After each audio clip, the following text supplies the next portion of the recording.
Property taxes in Illinois has become a very hot topic these days, and when voters head to the polls in November, they'll weigh in on whether the state should raise income taxes to bring property taxes down.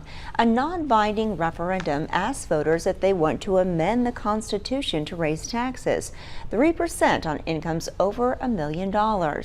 Former Governor Pat Quinn supports the idea, and he says Illinois' Department of Revenue estimates it would generate about $4.5 billion annually for property tax relief.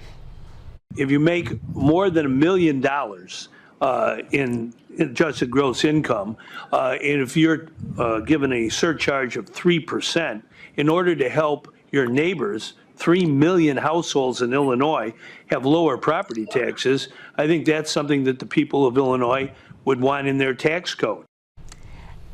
As we mentioned, the referendum is non-binding, so regardless of the result, income and property taxes will not change.